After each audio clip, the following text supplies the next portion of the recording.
Hey guys, it's Caroline Moderesi Tirani. I'm here with the lovely Juno Temple, and we're here to talk about vinyl. Yeah. Good to see you. Yeah, good to see you too. So, I mean, this is a really cool foray, I guess, for you because, you know, I know that your father had been in kind of the music industry and that sort of thing, but this is really where you own this role and you own the TV show, I guess. Oh, wow, thank you. Well, I mean, you do. I mean, even though, I mean, I know your appearances have been kind of scattered around, but from most of the press that you've received, everyone's like you own the shit out of every scene you're in. How does that feel? Yeah, that feels nice, doesn't it? Bloody hell. I mean, I think I'm lucky to get to play someone like Jamie, do you know what I mean? Because she's so, she's such an extraordinary little creature. Like, I just think she's so smart, she's so ambitious, she's so like, hungry for, I don't know, for this career, for this universe that she's in, and she wants to be taken seriously in a very, very male-oriented universe. But she's got the brains and she's got the ears to follow through with it. And also she's her own individual person, like her dress sense, her makeup choices, like her whole package, I think, is a real winning situation. How much of that did you have any control over? Because obviously Martin Scorsese is involved, Mick Jagger's involved. In terms of fashioning the character, how much control did you have? Well, I think, actually what was interesting is there was a discussion at one point to have her with like a Edie Sedgwick kind of pixie cut. And I was like, oh my, because obviously I've got naturally very curly hair. I was like, it's going to be a little fro. That's going to be interesting. But like, how do you say no to Martin Scorsese? You don't. So right. I was like, cool. And then I don't know if you've seen Last Tango in Paris, but this brilliant actress who's called Maria, I think you pronounce her name Schneider, is in it, and she's got this great curly hair with these curly bangs, and she's so sexy, and she's this young, fiery creature in Paris in the 70s. Like ingenue, the whole thing. And she, you know, carries a movie alongside Marlon Brando, and you are just as breathtaking by her as you are by him. So yeah. Anyway, I was like, maybe that would be interesting to kind of base my look on her, because we have the same hair, but hers is dark and mine's blonde, and Marty was super into it. So that was a big say. That's a great moment, though. I mean, you know, so obviously you had a conversation with Marty about this, I'm guessing. Yeah, and with the lovely lady that did the pilot called Kay, and she really, you know, she kind of set up the looks for all our characters for the rest of the TV show, and she was really into it, because there was also then discussions of having long, straight hair, but what's really exciting is that I do have this mad mop of hair that, if I'm going to be allowed to use it, it's kind of the perfect time in 1973 on, you know, a TV show that's all about rock and roll music. Well, you've got beautiful hair. I mean, so if you Thank can you, show but it you know off, what? then... Sometimes, you know, it can be intimidating to certain people in Hollywood because it's a statement, you know what I mean? So it was like great to be able to kind of utilize something that's so individual to me and make it a part of a really cool character. Yeah, that's fantastic. And I'm so intrigued by this conversation you would have, like obviously with the wardrobe people and with hair people, and then Marty. You don't strike me as somebody, I mean, we've just met, but you don't strike me as somebody who is a wallflower or fey in any way. But is there an element of nervousness when you're having those kind of creative conversations with Marty? I think absolutely. Well, I also think, yeah, absolutely. And I think, you know, it's also something, I'm such a strong believer in an actor and director's relationship, and I think you sign on to a project because you wholeheartedly trust the director that you're working with. Otherwise, what's the point?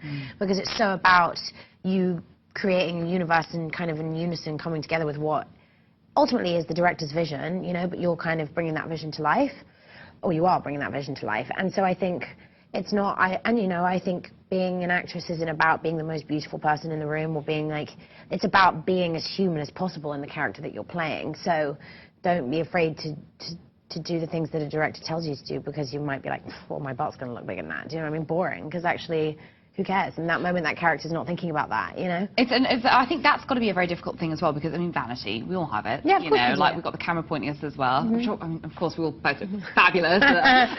But, you know, I mean, there is always an element of sort of vanity that gets involved, and I think that the roles absolutely, but don't seem to be about the work. Right. I so truly believe that. How do you do that? How do you separate those two? Because obviously, you know, we're all human beings. So how do you I mean, I wake up and as Juno, when I wake up, and that's when you have the moment of like, oh, I look like shit today. Wow, what am I going to do? I might as well wear a balaclava. Like, you know what I mean? But then, actually, what I find so liberating also about being an actress is it's not about that. I mean, it is. It's about building a look, creating a look that makes that character come to life. But then in that moment when the camera says, you know, starts rolling and the director says action, your character isn't thinking about which side of her face is better, or, you know, what her hair looks like. You've got to forget that. You've got to leave that behind, because in that moment, your character is, for example, yeah, with Jamie, she's, you know, taking in a band that she's watching play live and then watching a crowd and seeing how they react, because she wants to find a band so she can work her way up in this office because she knows she's good enough to be at the top. So in that moment, you know, it's more about she's taking in what's happening. Yeah, she got dolled up to go out.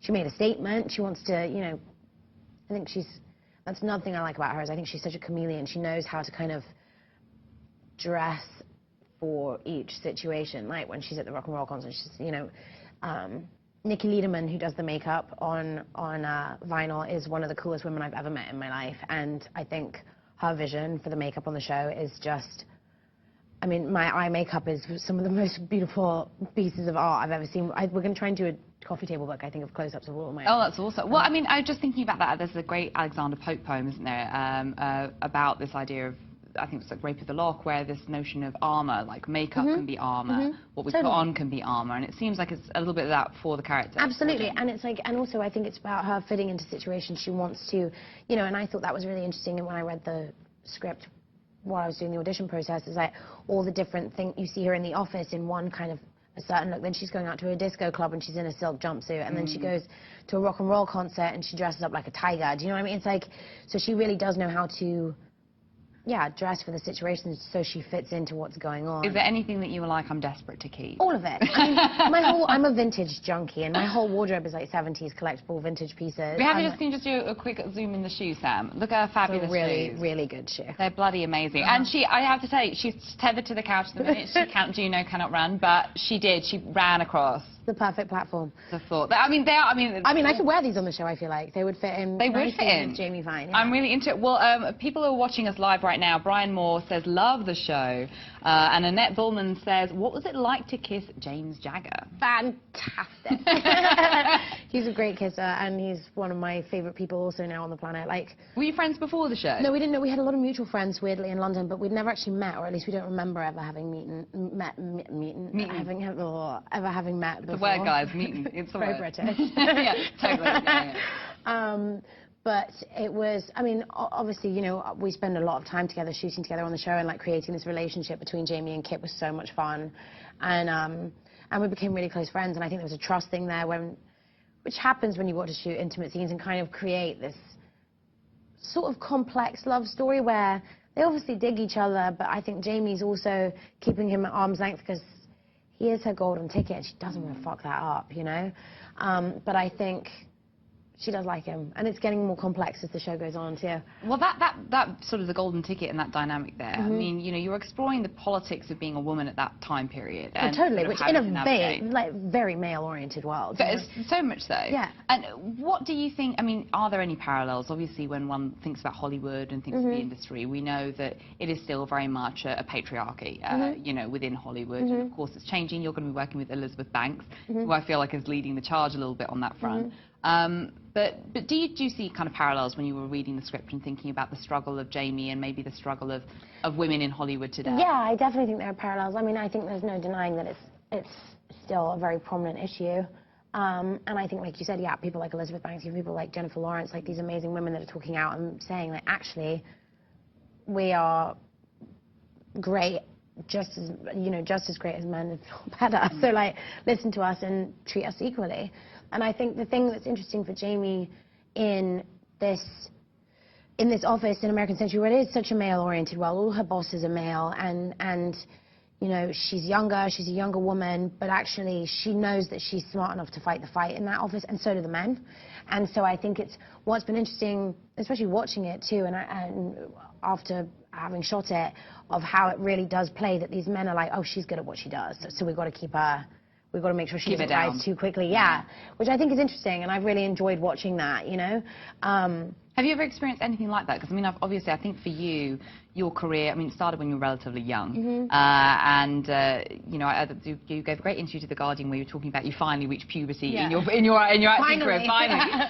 But, I mean, did you ever sort of feel any of that kind of sense? Have you had a relatively emancipated ride, I suppose? Like, do you feel like you've had relative freedom, or have you felt moments where you've been frustrated before, being told by, you know, I'm too quirky, which probably means I'm not, like, perfect enough or whatever, you know what I mean? But is that the word you get, quirky? Yeah, for sure. Or, yeah.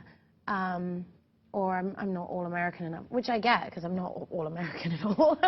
But I think, you know, it's about, I really think that as an actor or as an actress, you have roles that you are kind of born to play, and that you're always going to have heartbreaks. There's always going to be roles that you wish you'd gotten to play, but then normally when you see the film, it makes complete sense to you why you didn't get it, and the person that ended up playing that part was so perfect for that part. And I think there's no point in you know, regretting things or being sad about things that didn't go your way. It's then like looking to the future and find the new things that are going to challenge you. And I think I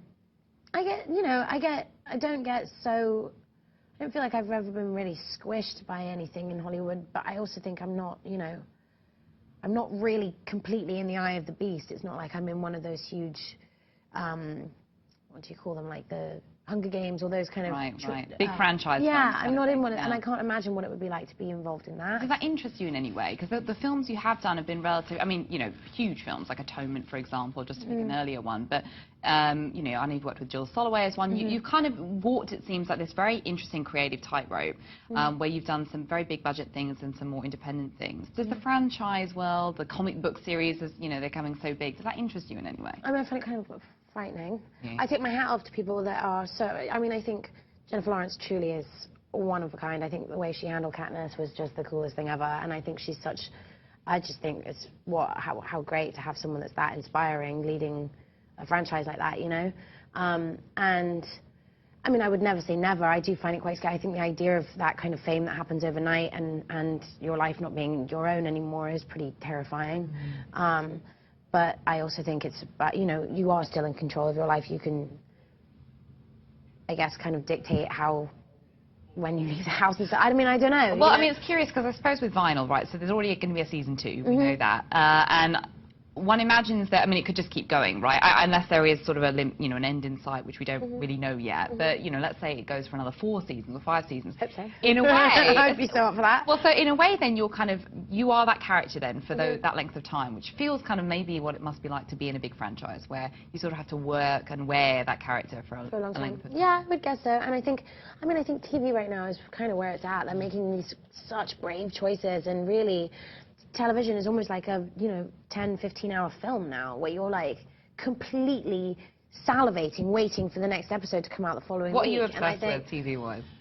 Okay, recently, I mean, are you watching this season's Girls? It's like so, I'm big into Girls. But this season is so amazing. So what do you like about the season? Because they came in, the girls, they came in, and a couple of the boys actually, and so we got some screeners. So I like watch the advanced stuff.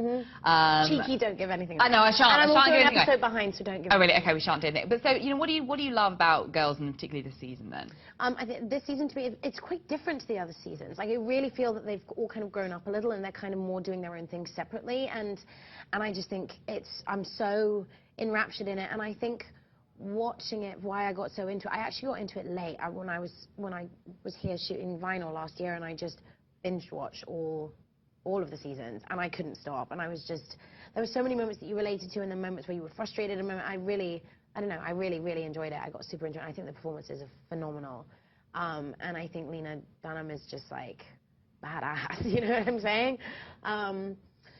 But I'm really enjoying this season. I really very, very much, I don't know, laughing and feeling sad and all these things. All the emotions, all the feels, really feeling all the feels. Yeah, well, I've got lots of comments coming in. Charming Grisset says, Juno, you are the raddest chick. Anika Fuchs says, what are your next projects? So, you know, we mentioned Netflix and Elizabeth Banks, so talk to us about that. I just wrapped a film that Elizabeth was producing with Melissa Leo. And Tommy O'Haver directed it, who's a really, really, really wonderful director. And it is about this really pretty crazy story. This woman called Madeleine Murray O'Hare, who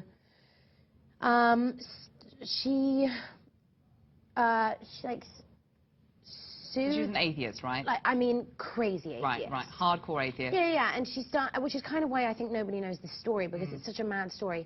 She went up and she sued the state. She took down the state that she made it so that it wasn't mandatory to say the Lord's Prayer in school anymore. She wanted basically prayer out of public school. Yeah, so it was actually, she was battling that, because not every kid is, you know, growing up and saying the Lord's Prayer at home like that, and so fair enough.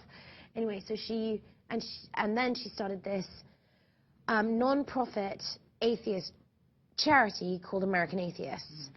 And she had 2 sons, and one of her sons had a daughter, that's the character I play, so I play her granddaughter in it.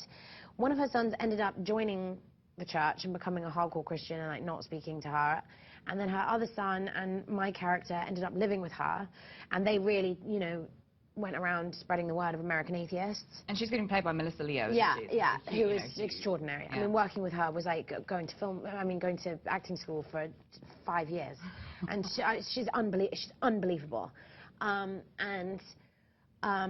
anyway, she hires this guy to kind of be her partner in crime and American Atheist, and they have a big falling out, and he finds out. I'm like giving away the whole story. You can give little bits away, but I mean, you know, there's a big climax, right? Yeah, I feel like I should stop because I'm getting really into it now. I mean, you can look it up, and all I'm going to say is that the story is crazy, and it's mad that most people haven't heard about it, and it's truly because she was this crazy atheist, you know, but also like an incredible feminist that was doing things that no other women at that time were doing. So she was very, even though she was like a batshit crazy bitch, she was also monumentally important because, yeah, she was this kind of... Now, that's curious, that idea about likability as well. The fact that, you know, you can be a hardcore feminist, you don't necessarily have to be likable. I mean, it's what women have to... We come up against all the time, But I feel that's a really don't we? important decision to make with taking roles, too, is that you don't always have to be loved by people, you know? It's like I find that actually more interesting of playing somebody that is quite unlovable, but is human.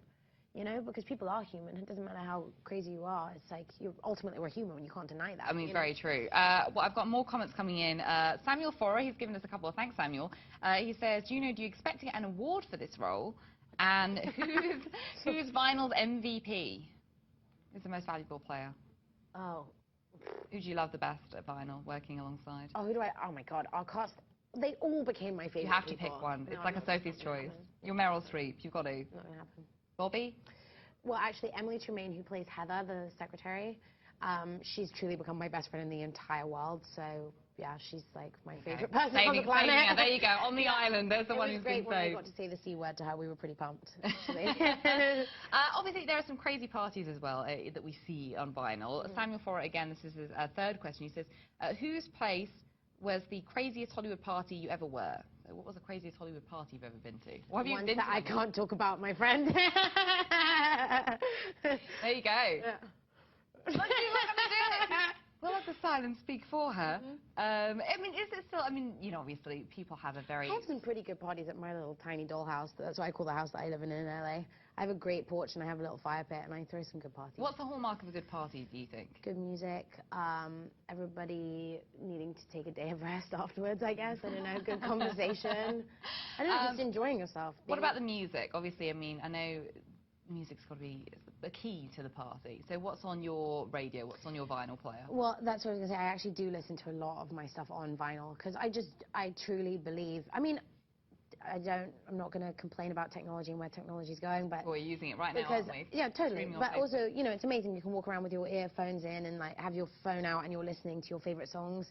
But that only goes in through your ears, you know what I'm saying? If you listen to your record and you put on a vinyl and you play it from track 1 to track 12 or whatever, and you have to pause and flip it over in the middle, it's a much more visceral experience. It's like your whole body listens to the music then, and it's like you actually listen to the story that the band is trying to tell you or the singer's trying to tell you, and instead of the music becoming background noise, it becomes actually very much the forefront of what's happening in that moment for you. And I think, you know, I'm a huge fan of 70s music anyway, and I would definitely bust out a lot of Iggy Pop and David Bowie, Rolling Stones and stuff at my house parties. That's awesome. That's awesome. Your 70s music, I mean... I also love to dance, so, like... We got the shoes for it, haven't you? I know. Got to get the dancing shoes out. You know, in terms of those sort of icons that you've just mentioned, obviously David Bowie, I mean, that was such a huge... I feel like it was such a huge loss this year for so many people. How did that affect you? I mean, I think he was the king of just saying to people, truly stay true to being you and do not be afraid of being an individual. Don't be afraid to be different. Don't be afraid to, I don't know, speak what your heart is truly feeling. And I think for me as a kid, you know, that was a huge thing to be told. And I think I was lucky too because my parents really encouraged that. They really were like, just be who you are. And not everyone's going to like you. And who gives a fuck? Not everyone should like you, you know? And I think he really made that statement and really I think changed a lot of people's lives, definitely through his music, but also just through who he was as a person, and really encouraged a lot of people that maybe would be called strange or weird or whatever, to actually be like, you know what, I am, and I think that's wonderful, and I think what an incredible legacy to leave behind doing that for people. Do you see anybody today that is almost, I mean, obviously no one can emulate No, him. I was about to say there's no comparison, yeah. and there never will be. Is there anybody that is doing things today, though, that you find exciting? Yeah, man, I think there are a lot of people doing exciting things. I think, you know, even people that aren't necessarily in the limelight, like some of my really good friends who are doing their own thing quietly at home, and I think they're doing things in such exciting ways. I've got so many people in my life of my age that I find so inspiring and quietly just like changing people's lives, you know, whether it's through the artwork they're doing, whether it's through some new music they're discovering, or I don't know, how they're looking at the world. I think that's so great with that's what I love about my friends, is I think, you know, it's so important to see how people look at the world. You learn so much by seeing the world through other people's eyes. Yeah, I mean, I don't think you have to be in the limelight to be doing the coolest shit. Well, I mean, in terms of people doing cool shit, Melissa Williams says, what role would you love to play if you could choose a role? Okay, like, would I love to play that hasn't been played before, or somebody else's role that I wish I could have played? Do both. Let's do both. We'll do ours. Yeah, I would have liked to have been Angelina Jolie in Girl Interrupted, for sure. Definitely. That was a good one. That was an amazing role. I would like to play... I've always wanted to play Marilyn Monroe. I'm a huge Marilyn fan. I think cool. it would be a challenge to play someone that's so prominent in history, because you're not just making it up, you know? You're not kind of creating something or someone with a director. There's something that you could really kind of base yourself on, and I think that would be a real challenge. What kind of aspect of her life would you want to play? I mean, would you want to sort of do a start to finish biopic I would do any of it, honestly. I would do any. I think that would be, it would be really interesting to try and put my feet in her shoes. Excuse me, hiccuping. We've got some water if you need some water. We've got some water. I mean, again, I think it would be it's so fun hard to play an icon like that. Like, Right? if you're gonna, a super villain. Yeah, that I would be into. Like, if I was going to do a big, I would like to be the baddie. I think that would be cool. They're always the better roles, aren't Yeah, they kind of are. I'm big into, like, good super villain. I'd be down with that. I think of that. What about like a Jessica Jones style thing? Because I mean, I think the Jessica Jones thing, she was an interesting character. I'm not really into, I have to say, confession. Not really big into. So it was like a comic book movie that was out on Netflix. So it was actually, sorry, it was a series. Okay. So, and she plays like a badass female superhero. Okay. But the fact that she's a woman is sort of like not part of the equation. I mean, like it's just, I think one of those roles that was just really strong writing, that it didn't make a difference. It wasn't so overly gendered that you saw her then like putting a lipstick on and then going out and fighting. You know what I mean? It was just very, very much like she's a strong character. She happens to be female. Yeah. So it's just like you don't even think. Well, exactly. Well, I mean, you know, you've worked with Jill Soloway before, and I think that's kind of comes through in her work a lot. I did. She's like one of the most female women I've ever met, and she's like so grounded in her female body, you know. It's like she's aware of every single pore of herself. She's, I don't know if you've ever spoken to her, but she's pretty amazing to be around. Yeah, we sat actually on that very couch and we had an interview a few weeks ago. Yeah, I know, you just feel her essence. Feel the female presence, yeah. Well, I've got another question. This is from Kimberly Easterbrook, who says, people in Canada, Calgary, love the show and your character. Can't wait to see what's next.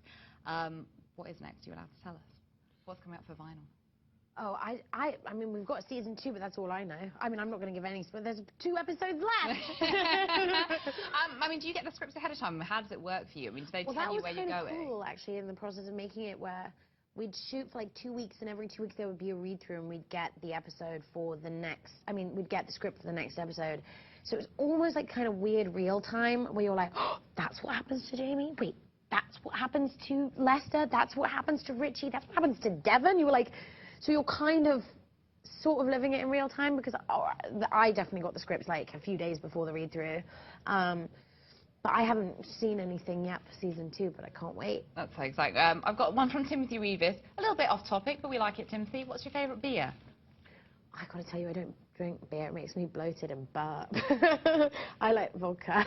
Really? Are you a straight kind of vodka down the line? No. I like Tito's with soda water and lemon. Yep. Nice. Refreshing. It's fresh. Live in LA. I mean, you've got to have something in it, you know. Yeah. I've got another one from Michelle Khalife. I hope I said that. Oh, sorry, Michael Khalife, who says, who's your favourite singer? Of all time? Ever? I mean, I really love Iggy Pop. a lot. I think yeah, I love Iggy Pop a lot. I mean, have you seen him live a ton of times? Nope, or? I haven't ever. Wait, and you've he never seen just him live? played in LA, and I don't want to go there because it's a sore subject. I will. I don't want. I mean, I saw him when he was playing with the Foo Fighters, which was this amazing. Sorry. No, I will. It was pretty. I mean, it was. I think The Idiot is one of the greatest albums I ever made. I really, really do. I think if I was lost and stuck on a desert island, that would definitely be one of the records that would come with me. Definitely. I don't know if it would be the. I don't know if I could pick one in my life. I'd probably have to go with 10. But yeah, I think he might be. I mean, dude, that's a hard question. Who's your favorite singer? That's a really hard question. Blondie. Oh, Debbie Harry is amazing. She's like the coolest person on the planet. Her voice is so good. She's the coolest person ever. That's a hard one. That's a hard question. I mean, I think I would say that most of my truly favorite artists and singers are from the 70s. I'm also Howlin' Wolf, man, is like, yeah, one of my favorite artists of all time. I think. Yeah. That's pretty sweet. Well, I've got another comment from James McDermott who says, love Juno in Atonement, one of my favourite films. I mean, that was such an amazing role. That was 10 years ago. That's crazy. And you worked with Benedict Cumberbatch. Yeah. How do you still stay in touch with Benedict? Yeah, I do. He's just like taking over the world. It's so great. I haven't seen him in a while because he's England-based normally. Yeah. But we definitely have a good laugh about discussing Atonement sometimes, because obviously we found ourselves in quite a precarious position when I was quite young. I was going to say, I mean, how did that work? I mean, at the time, was it a bit of a, obviously, you know, you were a lot younger. Was that how did you have those conversations, I guess, as to how you were going to get into it? I mean, I'm a strong believer. If you sign on to a movie and you know what's going to happen, so don't wig out when you have to shoot the scene. Just be like, right, time to do it, you know what I mean? I feel like you can't. And then you can let it affect you afterwards and take a minute to breathe if it freaks you out or upsets you or whatever. Did it have that emotional? Did you have those visceral responses? Benedict was so lovely to me. It was like, he was so sweet. I mean, it was cold. It was kind of weird. But to be honest with you, I actually don't remember. This is going to sound awful, but I've done quite a few uncomfortable sex scenes before, so they kind of all, I don't know. Blend into one awkward sex scene. I mean, sex scenes aren't great. You know, I mean, they're very unsexy. It's very much about, like, I don't know, I made a joke once with a co-star being like, I guarantee you'll be told to touch my left butt cheek in a minute. 2 minutes. Okay, now grab her left butt cheek. We were dying with laughter. Like, it's very, you know, it's very organized. It's not... What was wrong with the right one? You don't want to know. All right, well, I've got another comment. This is from Taylor O'Day, who says, who's your role model? Oof. My dad's a big one for me, for sure. David Bowie's a big one.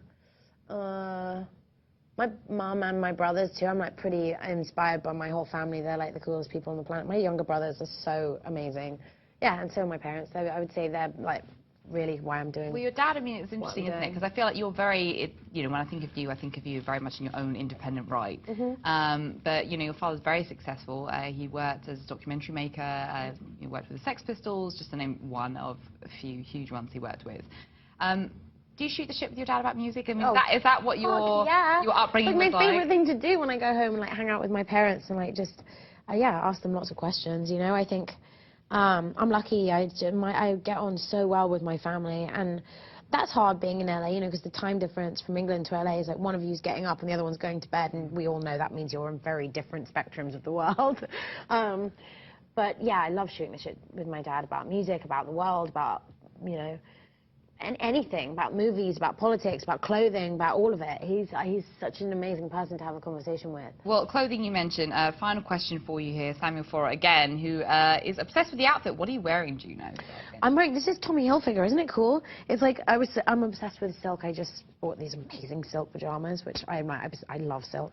So I feel like kind of like a silk sailor right now. And then the shoes are Miu Miu. Silk sailor. Yeah, the shoes are Miu Miu. You should see the coat that goes over the top. It's amazing. The whole ensemble. Yeah. Well, this has been so much fun. Thank you so much. Thank you. So great to chat to you. Guys, thank you so much for all of your comments. Really awesome on Facebook Live. And yeah, remember to check out Vinyl on HBO. Still 2 more episodes left. And then, of course, season 2. Thank you. So awesome.